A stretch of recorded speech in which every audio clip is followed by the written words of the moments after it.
तो आज हम लोग का बेसिक मैथमेटिक्स में जो चैप्टर हम लोग देख रहे थे नंबर सिस्टम, उसका आज हम लोग का लेक्चर नंबर 2 होगा। लेक्चर नंबर 1 में हम लोगों ने देखा था, सबसे पहले नंबर को समझा, उसके बाद नंबर का जो दो पार्ट किया, उसमें एक रियल ऐसे नंबर के बारे में हम लोगों ने सबसे पहले जाना, नंबर के बारे में। फिर इसका हम लोगों ने जाना कि इसका दो पार्ट होता है, एक रियल होता है और एक इमेजिनरी होता है। फिर हम लोगों ने इमेजिनरी को छोड़ दिया, उसको आगे नहीं बढ़ाया। फिर रियल को हम लोग ज़्यादा आगे तक ले गए। रियल के फिर हम लोगों ने दो पार्ट पढ़े, रेशनल और इरेशनल। फिर हम लोगों ने इरेशनल को छोड़ दिया और रेशनल को आगे बढ़ाया। इसमें हम लोगों ने इंटीजर्स या इंटीग्रल फॉर्म भी आप बोल सकते हैं, और एक फ्रैक्शन। फिर फ्रैक्शन को हम लोगों ने छोड़ दिया। फिर हम लोगों ने इंटीजर को कंसीडर किया। इंटीजर में हम लोगों ने पॉजिटिव नंबर, ज़ीरो और निगेटिव नंबर को पढ़ा। फिर हम लोगों ने निगेटिव नंबर को हटा दिया। फिर हम लोगों ने पहले पॉजिटिव को कंसीडर किया तो हम लोगों को मिला नेचुरल नंबर, और जब हम लोगों ने पॉजिटिव और ज़ीरो दोनों को साथ में कंसीडर किया तो हम लोग को मिला होल नंबर। इसके बाद हम लोगों ने इवन ऑड, हम लोगों ने इवन नंबर पढ़ा, फिर ऑड नंबर पढ़ा, फिर एक प्राइम नंबर पढ़ा, और एक हम लोग का लास्ट में कंपोजिट नंबर छूट गया था, तो मैं कंपोजिट नंबर बता देता हूँ कि ये प्राइम का जैसे हम लोग का रिक्वायरमेंट है कि मैक्सिमम या मिनिमम इसका 2 फैक्टर होना चाहिए, इसका मिनिमम 2 फैक्टर होना चाहिए, मिनिमम 2 से ज़्यादा फैक्टर मोर देन 2। जो भी नंबर जिनका फैक्टर 2 से ज़्यादा होगा, नंबर ऑफ फैक्टर 2 से ज़्यादा होगा, वो कंपोजिट नंबर हो जाता है। इसमें कुछ खास, जैसे प्राइम में एक कंडीशन रहता है कि मिनिमम 2 होने चाहिए, जरूरी है 2, कि एक वो 1 से हो और एक खुद से हो। वैसे ही कंपोजिट में है कि वो 2 से ज़्यादा फैक्टर हो जाएंगे जो नंबर के, वो कंपोजिट में हो जाएगा, और 2 जिनके रहेंगे वो प्राइम हो जाएगा। तो इन सब के बारे में हम लोगों ने बात किया था। आज हम लोग फिर रियल नंबर को, तो हम लोगों ने सिर्फ जाना था कि रियल नंबर क्या होता है, इसका डेफिनेशन। फिर रियल नंबर जैसे हम लोगों ने जाना कि सारे नंबर होते हैं जिनका स्क्वायर नन निगेटिव आता है, फिर रियल नंबर कौन होते हैं इसके पार्ट। पर आज हम लोग रियल नंबर को पूरा कंसीडर करेंगे। आज हम लोग सिर्फ रियल नंबर हम लोग का टॉपिक रहेगा इसमें, क्योंकि रियल नंबर ही आगे जाके रियल नंबर के पार्ट में ही हम लोग रेशनल नंबर पढ़ेंगे। तो जैसे रेशनल नंबर पे आएंगे तो रेशनल नंबर हम लोग का क्लास 9 का टॉपिक, और अगर इसमें इरेशनल भी कंबाइन करके दोनों पढ़ लेंगे तो क्लास 9 प्लस क्लास 10 दोनों का हम लोग का नंबर सिस्टम कंप्लीट हो जाएगा। तो हम लोग रियल नंबर को कंसीडर करते हैं सबसे पहले। तो मैं इसको इरेज कर देता हूँ।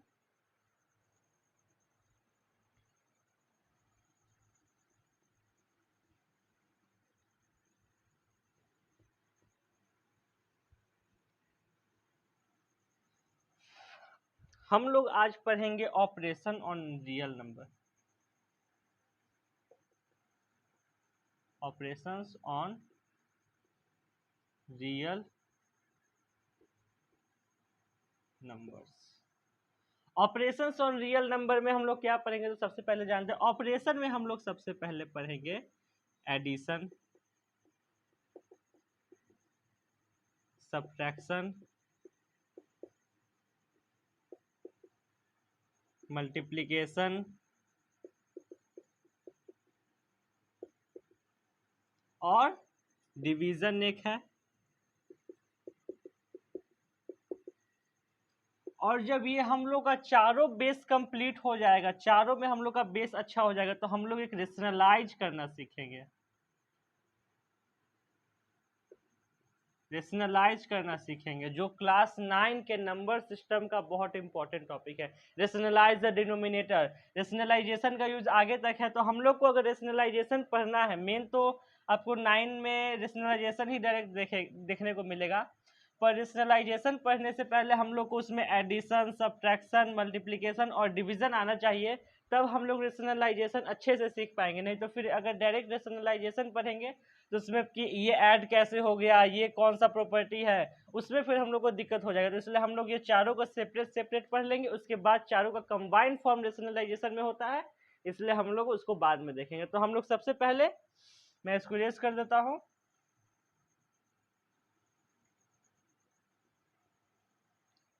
हम लोग अभी देख लेते हैं एडिशन, ऐड।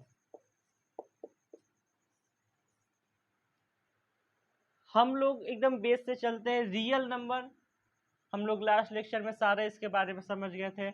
तो अगर कोई आपको देता है 2 + 2 ऐड करने के लिए, तो आप क्या इसका आंसर लिखेंगे? ये तो बहुत कॉमन है, 4। अगर हम लोग को देता है 2√2 + 2√2, आप इसका आंसर क्या लिखेंगे?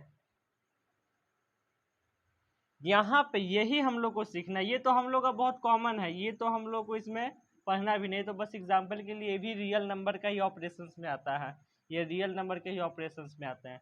पर हम लोग को इस क्लास में, इस सभी में ये नहीं पढ़ना है। अभी हम लोग को ये सब टॉपिक पढ़ना है, जैसे √3 + √3 क्या हो जाता है। तो यहाँ पे अगर आप देखेंगे तो √3 + √3 कुछ लोग 2√3 बोल देते हैं। इसमें क्या है, ये √3, अगर हम लोग को यहाँ पे अगर मल्टीप्लिकेशन का साइन दे देता तो ये 3 हो जाता। तो वैसे ही हम लोग को इस टाइप का एडिशन इसमें सीखना है। ये √2 + 2√2, तो हम लोग का क्या हो जाएगा? तो सबसे पहले हम लोग समझ जाते हैं कि इसमें ये नंबर फॉर्म कैसे होता है। इसको आप लिख सकते हैं √8 + √8, ये और ये दोनों बराबर है। अब ये रूट को हम लोग सॉल्व कैसे करते हैं, सबसे पहले हम लोग ये समझते हैं, क्योंकि रूट हम लोग के लिए नया है अभी, तो रूट को सबसे पहले हम लोग समझते हैं। तो जैसे देखिए, हम लोग को पहले दिया हुआ था √2 + 2√2 + 2√2, इसको ये भी लिख सकते हैं √8 + √8, तो हम लोग इसको लिख सकते हैं 2√8, लिख सकते हैं ना। तो इसका भी आंसर हो सकता है 2√8। वैसे ही अगर हम लोग इसको रिजॉल्व कैसे करते हैं, तो जैसे ये जो है हम लोग का रूट है, इसमें 8 लिखा हुआ है, तो 8 हम लोग क्या लिख सकते हैं, 2 × 2 × 2, ये 8 ही लिखा हुआ है ना। तो ये अगर 8 लिखा हुआ है और अगर किसी नंबर को हम लोगों को रूट के बाहर लाना है, तो उसका वो पेयर के साथ हम लोग उसका पेयरिंग करते हैं। जैसे एक ये 2 और एक ये 2, इसका पेयर बन गया।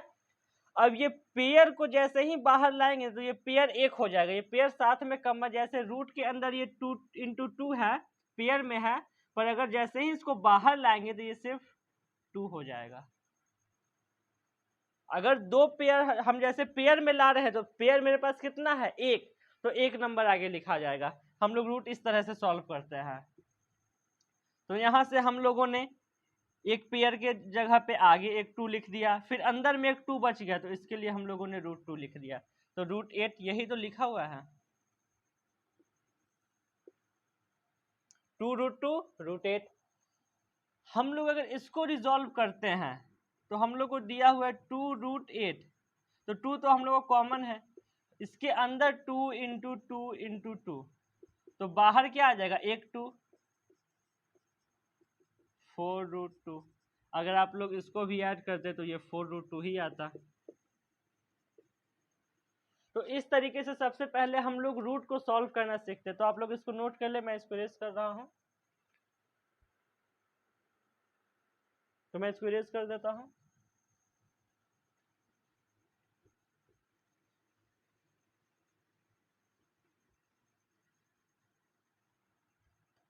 हम लोग रूट को सॉल्व करना सीख गया कि डायरेक्ट अगर हम लोग को रूट में दिया हुआ तो उसमें एडिशन करने से अच्छा है कि उसको सॉल्व करके, जैसे √8 है, इस प्लस √8 है, इसको सॉल्व करने से अच्छा हम लोग लिख देते हैं 2√2 + 2√2। इस तरीके से लिखना हम लोग ज़्यादा प्रेफर करते हैं। तो ये हम लोग सबसे पहले जान गए कि इसका रूट को कैसे हम लोग सॉल्व करते हैं। अब जैसे ही रूट को हम लोग सॉल्व कर लेते हैं, तो हम लोग के पास फिर एक इसी में बस आपको एक सब्सट्रैक्शन, एडिशन तो नॉर्मल हम लोग का बस रूट ये सब समझ गए, रूट तोड़ना समझ गए। उसके बाद एडिशन तो बस सिंपल है, जो हम लोग पहले से जानते हैं, एडिशन वही है। अगर यहीं पे हम लोग सब्ट्रैक्शन देख ले, यहीं पे अगर आपको दे दिया 3√2 माइनस 2√2, तो आपका आंसर क्या आएगा? √2। √2 क्यों आया? तो यहाँ पे हम लोग समझते हैं। सबसे पहले 3√2 क्या लिखा हुआ है? तो 3√2 लिखा हुआ है 3 इंटू √2, मतलब √2 कितने बार है? तो 3 बार है, माइनस 2 इंटू √2, √2 कितने बार है? 2 बार है। तो 3√2 में से 2√2 जाएगा तो कितना बचेगा? 1√2। 1√2 को हम लोग क्या लिख सकते हैं? √2। बस यही है, हम लोग को बस रूट को सॉल्व करना आ गया। अब इसी को कोई रूट के अंदर लेके अगर हम लोग को कोई क्वेश्चन में ये दे दे, अगर इसको अंदर ले जाएंगे तो हो जाएगा √18 माइनस √8। अगर इसको कोई सॉल्व करने के लिए हम लोग को दे दे तो ये हम लोग को हार्ड लगेगा, हार्ड लगेगा ना। √18 माइनस √8 कैसे इसको सब्ट्रैक्ट करें? इसलिए हम लोग यहाँ पे रिजॉल्व करते हैं किसको? We resolve root. हम लोग रूट को रिजॉल्व करते हैं, पहले सब सोचते हैं कि इस रूट को कैसे हटाएं। ये कंप्लीट नहीं हटेगा, कभी कभी कंप्लीट भी हट जाता, जैसे अगर परफेक्ट स्क्वायर तो कंप्लीट हट जाएगा, पर कंप्लीट नहीं हटा तो इसको इनकम्प्लीट भी, लेकिन पूरा नंबर रूट के अंदर नहीं रहे, कुछ बाहर आ जाए तो हम लोग को ईजी थोड़ा होगा। तो ये √18 कैसे लिखाएगा? 3 इंटू 3 इंटू 2, 3 3 9, 9 2 18, इक्वल टू √8 को तो जानते ही थे, 2 इंटू 2 इंटू 2।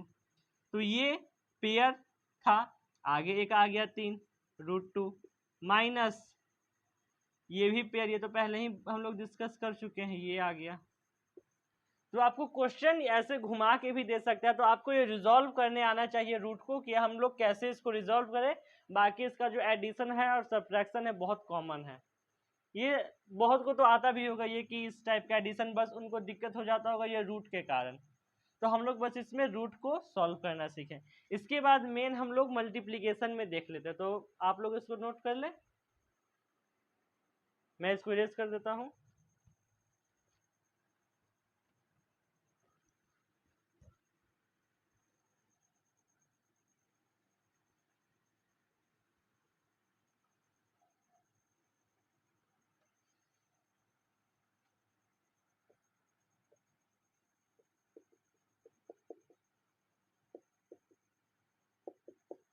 मल्टीप्लीकेशन में हम लोग क्या करते हैं, जैसे मल्टीप्लीकेशन में हम लोग को दे दे √3 इंटू √3, हम लोग इसको क्या लिखते हैं?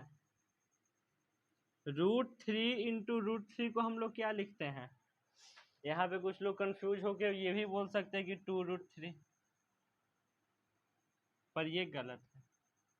अगर हम लोग इसको एकदम बेस से समझे तो ये क्या है? सेम नंबर को सेम नंबर से मल्टीप्लाई हो रहा है। अगर इसको a मानते हैं हम लोग तो ये भी a है। अगर √3 बराबर a हम लोग लेते हैं तो सबसे पहले एकदम कॉमन से ये भी a हो गया, ये भी a हो गया। a इंटू ए जानते हैं हम लोग कि a स्क्वायर हो जाता है। a इंटू ए अगर सेम है तो ये a स्क्वायर में हो जाता है ना चेंज। वैसे ही अगर हम लोग √3 इंटू √3 करेंगे तो ये √3 का स्क्वायर हो जाएगा।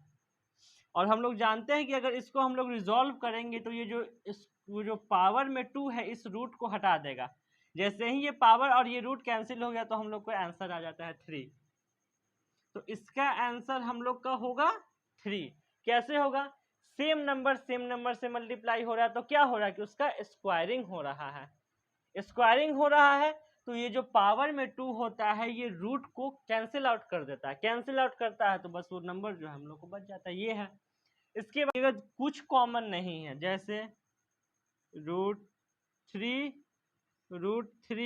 इंटू 2√2 ये दे दे आपको, ना ये कॉमन है ना ये कॉमन है, सब अलग अलग है। तब हम लोग इसको क्या करेंगे? हम लोग इसको ऐसे ही छोड़ देंगे, हम लोग इसको रिजॉल्व नहीं करेंगे। रिजॉल्व अगर आप लोग करेंगे ये गलत हो जाएगा, इसलिए इसको हम लोग ऐसे ही रहने देते हैं, इसको रिजॉल्व नहीं करते हैं। तो आप लोग इसको नोट कर लीजिए। इसके बाद मैं कुछ क्वेश्चंस भी लाया हूँ इन सभी पे, तो हम लोग क्वेश्चन प्रैक्टिस कर लेंगे तो हम लोग का और अच्छा हो जाएगा। तो आप लोग इसको नोट कर ले।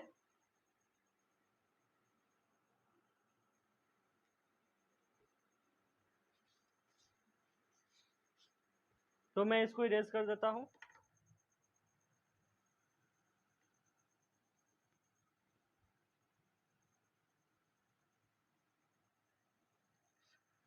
तो हम लोग का जो सबसे पहला क्वेश्चन है वो एक एडिशन है। Add 2√2 plus 5√3 and √3 minus 3√3। ये हम लोग का एक क्वेश्चन है। इसमें हम लोग को पहले एक ये टर्म है और ये एक अलग है, इन दोनों को ऐड करना है। ऐड इतना एंड इतना। हम लोग सबसे पहले इसको ऐड करते हैं। तो हम लोग ऐड में क्या करेंगे, हम लोग ने ऐड का प्रॉपर्टी पढ़ा था। तो ऐड में हम लोग का अगर जैसे नंबर सेम रहा तो हम लोग उसको कॉमन लेके ऐड कर दिए। इसमें 2√2 है प्लस 5√3 है, और इसमें करना किसे, तो √2 माइनस 3√3। इसका पूरा नंबर जो है क्या, वो अलग अलग दिया हुआ है। तो आप लोग इसको, मैं 1 मिनट का टाइम देता हूँ, 1 मिनट से आप लोग इसको सॉल्व करें। तब तक मैं एक और क्वेश्चन साइड में इसका लिख देता हूँ कि एक सिंपल वाला भी।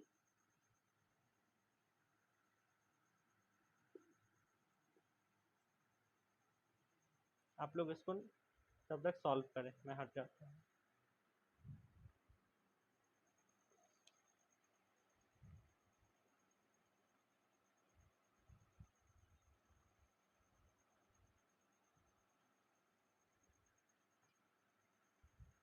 तो अब मैं इसको सॉल्व करता हूँ।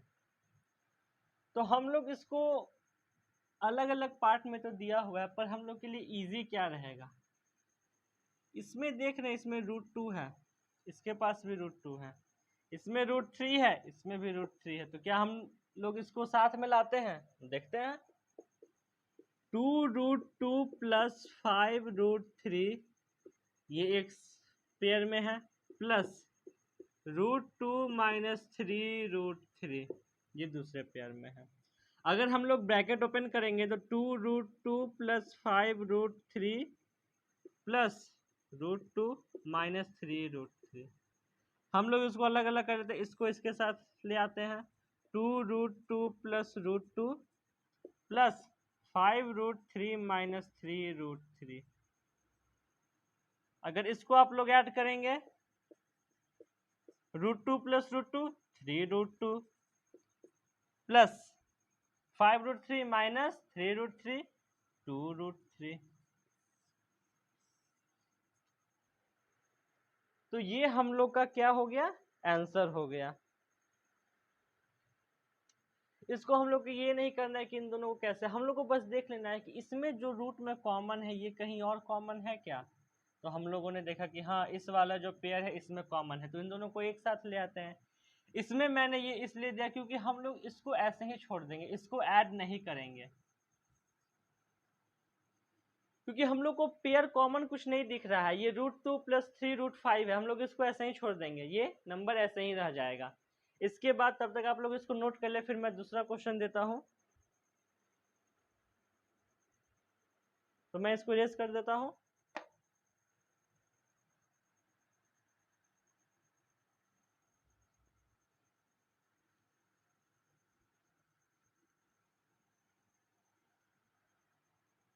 नेक्स्ट क्वेश्चन है मल्टीप्लाई का।